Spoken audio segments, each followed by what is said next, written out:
আন্দোলনকারীদের দাবির মুখে পদত্যাগ করেছেন সংস্কৃতি মন্ত্রণালয়ের উপদেষ্টা মোস্তফা সরওয়ার ফারুকী। তাকে প্রত্যাখ্যান করেছে বৈষম্য বিরোধী ছাত্র আন্দোলন। এর আগে নজিরবিহীন বিক্ষোভ হয়। সংস্কৃতি উপদেষ্টা মোস্তফা সরওয়ার ফারুক পদত্যাগ করেছেন। রাষ্ট্রপতি মোহাম্মদ শাহাবুদ্দিনের কাছে তিনি পদত্যাগপত্র জমা দিয়েছেন বলে বঙ্গভবন সূত্র নিশ্চিত করেছে। এই ফারুকী কোন সময় বিগত এই ৩৬ জুলাই কোন সময় সরাসরি সরকারের বিপক্ষে গিয়ে এই ছাত্র জনতার অভ্যুত্থানে যারা অংশগ্রহণ করেছে তাদের পক্ষে অবস্থান নিয়েছিল? এটা জনতার সাথে, বিপ্লবের সাথে, শহীদদের জীবনের সাথে বিশ্বাসঘাতকতা। ওর জান কালা কালা করে দিবেন। এদের যেন প্রত্যেক দিন কাটে ভীতির মধ্যে, যেটি দেখবেন পচা ডিম মারবেন। যেই পরিস্থিতি প্রেক্ষাপট তৈরি হচ্ছে, নিশ্চয়ই মোস্তফা সরওয়ার ফারুকী মনে মনে ভাবতেছে আর কি, প্রকাশ্যে বলুক না বলুক, আগেই তো ভালো ছিলাম। কারণ এখন তিনি না ঘাড়কা না ঘাটকা, ইভেন তাকে কেন্দ্র করে সরকার ফেলে দেওয়ার ঘোষণা আজকে চলে আসছে। তবে আসসালামু আলাইকুম রহমতুল্লাহ, সবাই কেমন আছেন? আশা করি সবাই অনেক অনেক ভালো এবং সুস্থ আছেন। সবাইকে স্বাগতম জানাচ্ছি আমাদের আরেক নতুন ভিডিওতে। প্রতিদিনের মতো আমি আপনাদের সিরিয়াত ফারুকী আবারও চলে আসলাম নতুন একটা ভিডিও নিয়ে। আজকের ভিডিও টাইটেল এবং থাম্বনেল দেখে ইতিমধ্যেই বুঝতে পেরেছেন আজকে কি বিষয়টা নিয়ে কথা বলবো। আজকে যে বিষয়টা নিয়ে কথা বলবো খুবই গুরুত্বপূর্ণ একটা বিষয়। তো দর্শক, ইতিমধ্যে আপনারা সবাই ভিডিওর শুরুতেই কিছু অংশ দেখেছেন ভিডিওর। একটু পর আমরা ভিডিওর বাকি অংশগুলো দেখবো। তার আগে আপনাদের ছোট একটি অনুরোধ জানিয়ে রাখতে চাই, যারা আমাদের ফারুকী অনলাইন ইউটিউব চ্যানেলটিতে নতুন আছেন প্লিজ দয়া করে আমাদের চ্যানেল সাবস্ক্রাইব করে সাথে থাকবেন। আর বেশি কথা বাড়াচ্ছি না, আমরা ভিডিওর বাকি অংশগুলো একটু দেখে আসবো। খেয়াল করলাম প্রফেসর ইউনূসের সরকারের উপদেষ্টাদের তুই তো গাড়ি করেছি।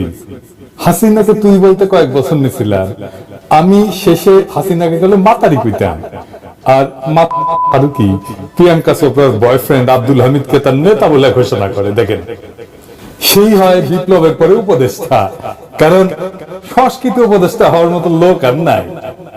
আবার দেখেন মাহফুজ, ওই যে প্রধান উপদেষ্টার বিশেষ সহকারী ছিল না, ওই আবার সারিন্দা বাজাইছে ফারুকির হইয়া, সার্টিফিকেট দিছে। মনে হয় ফারুকিরা উই ঢুকাইছে, তাছাড়া সার্টিফিকেট দিতে আগে আসে কেন? যে শহীদুল আলম, তার অবদান কি লড়াই কম? জেলে গেছে, নির্যাতিত হয়েছে, কখনো মুখ বন্ধ করে নাই।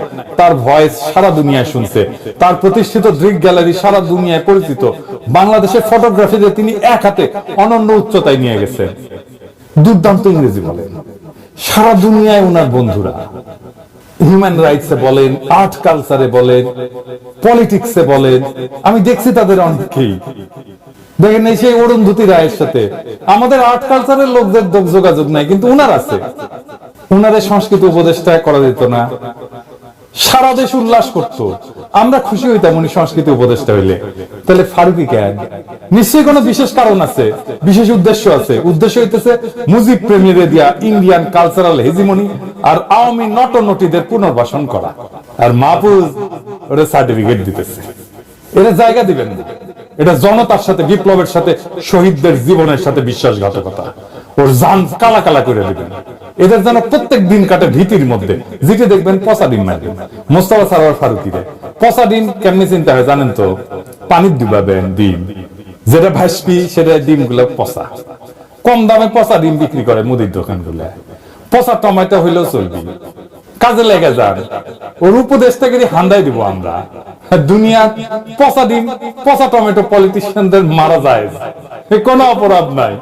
কেউ কইতে পারবে না যে পচা ডিম মারিস, এটা খারাপ কাম করিস, কেউ কইতে পারবে না, এমনকি ওয়েস্টেও না। আরে আমাদের দেশে তো মেকরে দিছিল থাপ্পড়, প্রেসিডেন্ট রে 3 মাসের জেল খাচ্ছে। পলিটিশিয়ানদের পচা ডিম, পচা টমেটো মারা যায়, মারবেন। প্রফেসর ইউনূস আপনারে বলি, আপনি যে ভার্জিন গুলো নিতেছেন তাদের একটা কাজ দেখায়, এটা কেমন সেটা দেখেন। কার রিকমেন্ডেশনে নিচ্ছেন এই সমস্ত আমি জানি না। এই ফারুকীরা কিভাবে এই উপদেষ্টা পরিষদে আসে? আমাদের জায়গা থেকে আমরা সেদিনই স্পষ্ট করে বিরোধিতা জানিয়েছি। 3 বিভাগ থেকে এরকম কি একজনও নেই যে একটা মন্ত্রণালয় চালানোর মতো ওই বিষয়ে বিশেষজ্ঞ বা যোগ্য? অবশ্যই রয়েছে। আমরা এরকম শ্রেণীবিন্যাসে ওইভাবে যাব না যে কার সামর্থ্য কি, কে কতদূর পড়াশোনা করেছে, এটা আমাদের কাছে গুরুত্বপূর্ণ না। আমাদের কাছে গুরুত্বপূর্ণ হচ্ছে নির্দিষ্ট একটা পদের জন্য আমরা ধরুন যে কোনো একজন, একটা মন্ত্রণালয় একজন উপদেষ্টা যাকে নিয়ে আসা হচ্ছে, উনি ওইটার জন্য কতটুকু যোগ্য। এখন এই যোগ্যতাকে আমরা একটা গুরুত্বপূর্ণ প্যারামিটার হিসেবে সেখানে রাখবো। পাশাপাশি আমরা এখন কথাটা এমন আসতে পারে, যোগ্যতায় যদি প্যারামিটার হয় তাহলে আমি বিভাগের কথা কেন বলছি? ভাই আমার 3 বিভাগ থেকে এরকম কি একজনও নেই যে একটা মন্ত্রণালয় চালানোর মতো ওই বিষয়ে বিশেষজ্ঞ বা যোগ্য? অবশ্যই রয়েছে। সেই জায়গা থেকে আমরা মনে করি আমাদের এই কোয়ালিটি আমাদের একটা প্যারামিটার হতে পারে। আরেকটি গুরুত্বপূর্ণ প্যারামিটার হচ্ছে এই 24-এর ছাত্র জনতার অভ্যুত্থানে কে অংশগ্রহণ করেছে, কে সমর্থন জানিয়েছে, কে নীরব ছিল, কে বিপক্ষে ছিল। অবশ্যই যার অংশগ্রহণ সরাসরি ছিল এখানে, যে এতদিনে নির্যাতিত, যে জনমানুষের কথা বলে এসেছে, তার প্রায়োরিটি সবার আগে হওয়া উচিত। সে ওই স্পিরিটটাকে সবচেয়ে বেশি ধারণ করবে। এরপরে যেই মানুষটা সামনাসামনি রাজপথে নেমে না হোক, সোশ্যাল মিডিয়ার মাধ্যমে হোক, দেশে থেকে দেশের বাইরে থেকেও সমর্থন জানিয়েছে, ওই সময়ে সৎ সাহসটি দেখিয়েছে, সেই মানুষটার এই জায়গায় প্রতিনিধিত্ব করা উচিত। কিন্তু আমি এই জায়গায় একদম স্পষ্ট করে, ভাই আমরা সরকারের কেউ না, আমরা সরকারের কোনো সুবিধা ভোগ করি না।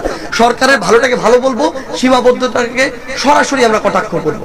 আমরা আমাদের জায়গাতে স্পষ্ট করে বলি, এই জায়গায় এই অন্তর্বর্তীকালীন সরকারে আমরা দেখেছি না এই যে ফারুকীকে, এই ফারুকী কোন সময় বিগত এই 36 জুলাই কোন সময় সরাসরি সরকারের বিপক্ষে গিয়ে এই ছাত্র জনতার অভ্যুত্থানে যারা অংশগ্রহণ করেছে তাদের পক্ষে অবস্থান নিয়েছিল? কখনো নয়। তিনি তার সময়, পুরো সময় ক্ষমতার কাছাকাছি থাকার জন্য যেভাবে তার মতো করে তোষামোদি করা দরকার সেভাবে করেছে। হতে পারে একটা লাইন লিখে, হতে পারে একটা ছবি তুলে, সবাই একই কাতারে ভাই ভাই সহমত ভাই বলে তোষামোদি করবে না। কেউ একটা লাইন লিখে, কেউ একটা শব্দ বলে তোষামোদি করে। এই ফারুকীরা কিভাবে এই উপদেষ্টা পরিষদে আসে? আমাদের জায়গা থেকে আমরা সেদিনই স্পষ্ট করে বিরোধিতা জানিয়েছি এবং আমরা আমাদের জায়গা থেকে বলি, এরকম নীরব থাকা, কঠিন সময় নিজের গা বাঁচিয়ে চলা লোকদেরকে আমরা উপদেষ্টা পরিষদে দেখতে চাই না। তারা কোনোদিন এই স্পিরিটটিকে ধারণ করতে পারে না। যদি পারতো তখনই তারা তাদের জায়গা থেকে প্রতিবাদ জানাতো। এবং আমরা আমাদের জায়গা থেকে মনে করি যেই মানুষগুলো এই সামগ্রিক অভ্যুত্থানটাকে ধারণ করেছিল, ধারণ করছে এবং স্পিরিটটিকে সামনেও ধারণ করার মতো মানসিকতা রাখে, শুধু তাদেরকে দিয়েই এই অন্তর্বর্তীকালীন সরকার পরিচালনা হওয়া উচিত। যেই পরিস্থিতির প্রেক্ষাপট তৈরি হচ্ছে, নিশ্চয়ই মোস্তফা সরোয়ার ফারুকী মনে মনে ভাবতেছে আর কি, প্রকাশ্যে বলুক না বলুক, আগেই তো ভালো ছিলাম। কারণ এখন তিনি না ঘাড়কা না ঘাটকা। ইভেন তাকে কেন্দ্র করে সরকার ফেলে দেওয়ার ঘোষণা আজকে চলে আসছে। তবে এই যে আলোচনাটা আসছে, মানে সরকারের ডক্টর ইউনূসের বিরুদ্ধে আন্দোলনে নামার যে হুঁশিয়ারি, এটা মানে কি এই সরকারের পতন ঘটতে পারে, তাই না? তবে পতন ঘটুক না ঘটুক, মোস্তফা সরোয়ার ফারুকীর কিন্তু পতন ঘটবে। ফারুকীকে উপদেষ্টা নিয়োগ দেওয়ার পর থেকে তার বিতর্ক থামছেই না। কেউ বলছেন যে বর্ণচোরা আওয়ামী লীগ সরকারের সময় যথেষ্ট পরিমাণ সুবিধা নিয়েছে। তিশারে কি বলা হয় যে বঙ্গবন্ধুর মাও বানাইছিল, ওই যে সর্বশেষ ছবিতে সম্ভবত।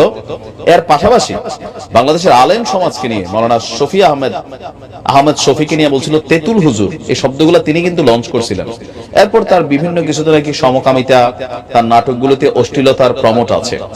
পাশাপাশি আওয়ামী লীগ সরকারের সময় সর্বোচ্চ পরিমাণ সুযোগ সুবিধা নিয়ে 2 সেটটি স্ট্যাটাস দিয়া তিনি যখন এই উপদেষ্টা পদে বসলেন, খোদ যারা সমন্বয়কদের লিড করছেন, সার্জিস হাসনাত থেকে শুরু করে, বিএনপি থেকে শুরু করে, অনলাইনে সমালোচনা থেকে শুরু করে, আজকে ফাইনালি আন্দোলনের হুঁশিয়ারি দিছে কে? বাংলাদেশের ওয়ান অফ দ্য বিগেস্ট হুজুরদের দল চরমোনাইয়ের এই দলটা। যেটা দর্শক, বিতর্কিত উপদেষ্টারা পদত্যাগ না করলে ডক্টর ইউনূসের বিরুদ্ধে আন্দোলনের ঘোষণা দিয়েছেন চরমোনাই পীর, যিনি আছেন সম্ভবত ফয়জুল করিম। সংস্কৃতি বিষয়ক উপদেষ্টা ফারুকীকে যদি পদত্যাগ করতে বাধ্য করা না হয়, তাহলে কঠোর কর্মসূচির হুঁশিয়ারি ঘোষণা করা হয়ে গেছে। তো পরিস্থিতি যেই দিকে যাচ্ছে, ফারুকীর আমার মনে হয় যে সরকার হয়তো বাতিল করবে। তো বাতিল করলে ফারুকীর অবস্থাটা কি হবে আপনি একবার চিন্তা করছেন? যে মান সম্মান একটা লেভেলে পাইছিল, তো এই যে দ্বিতীয় স্বাধীনতা ফারুকী যেটা নিয়ে খুব সেলিব্রেশন করছিল, আজকে সেই স্বাধীনতার যুগে ফারুকীর অবস্থানটা কি হচ্ছে? আওয়ামী লীগের কাছে তো আর মানে 15 বছর এই যে নানান স্ট্যাটাস দিয়েছেন যে গোপনে গোপনে কেমনে কেমনে আওয়ামী লীগ পতনের জন্য তিনি কাজ করে গেছেন, এগুলো তো এখন প্রকাশিত। আবার অনেক কিছু তিনি ডিলিট দেয়া শাপলা চত্বর নিয়ে তার যে বক্তব্য ছিল সেই পোস্টগুলো তিনি ডিলিট দিয়ে দিয়েছেন, কিন্তু যারা এগুলো স্ক্রিনশট রাখার তারা নাকি স্ক্রিনশট রাখা দিয়েছে। আসিফ মাহতাব বলতেছে আমি নিজে ভাই স্ক্রিনশট রাখছি, এখন তিনি এগুলো ডিলিট দেয়া বিভিন্ন স্ট্যাটাস দেন। এখন তিনি কাজ করেন কখন? অনেকের মন্তব্য যে সারাদিন এর কমেন্ট ওর কমেন্টে বা এর বক্তব্যে ওর বক্তব্যে ফেসবুকে তিনি নিজেকে জাহির করার চেষ্টা করছেন, আবার অতি বিপ্লবী সাজার জন্য বঙ্গবন্ধুর ছবি নামিয়েছেন। এগুলা কইরা মানে থাকে না যে একটু নতুন মুসলিম নব্য মুসলিম হলে যেটা একটু হালকা ওভার চার্জ থাকে, এরকম কিন্তু তিনি প্রকাশ করার চেষ্টা করছেন। বলছেন 12 মাসই খালি বিপ্লবী, জুলাই শু কবে, এরকম নানান স্ট্যাটাস দিচ্ছেন, কিন্তু এগুলা কইরা শাক দিয়া মাছ ঢাকা যাচ্ছে না। অবশেষে চরমনায়ের শায়েখ মুফতি সৈয়দ মোহাম্মদ ফয়জুল করিম তিনি বলছেন যে ডক্টর ইউনূস আপনার বিরুদ্ধেও কিন্তু আন্দোলন শুরু করতে হবে। আমরা আপনার বিরুদ্ধে লড়াই করতে চাই না, আমরা চাই সংস্কারের মাধ্যমে একটা সুন্দর নির্বাচন উপহার দিবেন। কোন ব্যক্তিকে দেখে ভোট দেবে না মানুষ, মার্কা বা প্রতীকে ভোট দেবে, তাহলে কোনো দুর্নীতি থাকবে না। ইভেন আপনার বলা হচ্ছে যে এখানে মনোনয়ন বাণিজ্য অবৈধ কালো টাকা, এখানে অনেক বক্তব্য আসছে। ফাইনালি এই বিতর্কিত উপদেষ্টাদের ইস্যুগুলো সামনে আসছে, বিশেষ করে মোস্তফা সরোয়ার ফারুকীর ইস্যুটা সামনে আসছে। ফারুকী কিন্তু চিকন কারিগর, বড় কঠিন চিকন কারিগর। এই যে আমাদের ছোটখাটো হুজুর আছে, কি যে ওনার নাম ভুলে গেছি, এই যে মাদানি, যেই গালিগুলা দিছে ফারুকীরে, তৃতীয় স্বাধীনতা কেমন এনজয় করছে আমি জানি না ফারুকী। মানে এই সরকারটা রাইট না অন্তর্বর্তী সরকারের সবচেয়ে বেশি এমন প্রকাশ্যে গোষ্ঠী জ্ঞাতি সহ বউ ব্যবসায়ী সহ যেসব গালি ওনারে দিছে একটা মাহফিলের মাঠে, তারপরও ফারুকীর চামড়া মোটামুটি গন্ডারের মতন। এই দেশে আমরা এই ফারুকীর সমালোচনা করে মন্ত্রীরা পদত্যাগ করে না, তো তুমি পদত্যাগ করতেছো, তোমার নিয়ে যে এত কিছু হইতেছে, গন্ডারের চামড়া এর যে আসলেই চিকন কারিগর বোঝাই যাচ্ছে। দেখেন মান সম্মান একটা জিনিস, তুমি এই সিটে বসে কি করবা যেখানে তোমার অস্তিত্ব সংকটে পড়ে গেছে, মান সম্মান ইজ্জত মর্যাদা তোমার শেষ, এরপরও চেয়ার কামড় দিয়ে ধরে রাখছে। আর এমপি মন্ত্রীরা তো টাকা বানায়, তারা কেন ধরবে না? এটা তো বাস্তব না? লাজ লজ্জা আছে মনে হচ্ছে। তো পরিস্থিতি খারাপের দিকে যাচ্ছে, চারদিক থেকে ঘোষণা আসছে। এবার ডক্টর ইউনূস সম্ভবত উপদেষ্টারা যে কোনো সময় সিদ্ধান্ত নিতে পারে, ফারুকীর তো ভাই গেম ওভার, আর নতুন সরকারের জন্য গলার কাটা হয়ে দাঁড়াবে। সবাই কিন্তু এই পয়েন্টে আটকানো, একের পর এক চাঞ্চল্যকর তথ্য বের হচ্ছে ফারুকীর। তো আশা করি খুব শীঘ্রই ফারুকী সসম্মানে পদ থেকে পদত্যাগ করবেন, আর নয়তো জনগণ তাকে টেনে হিচড়ে ভালোবাসা দিবে। ফুটফুটে সুন্দর। আমাদের চ্যানেলে নতুন থাকলে সাবস্ক্রাইব করে সাথে থাকবেন। এই বিষয়টা নিয়ে আপনার প্রতিক্রিয়া দ্রুত কমেন্টে জানিয়ে ফেলুন। দেখা হবে না কোনো ভিডিওতে। ভালো থাকবেন, সুস্থ থাকবেন। আল্লাহ হাফেজ।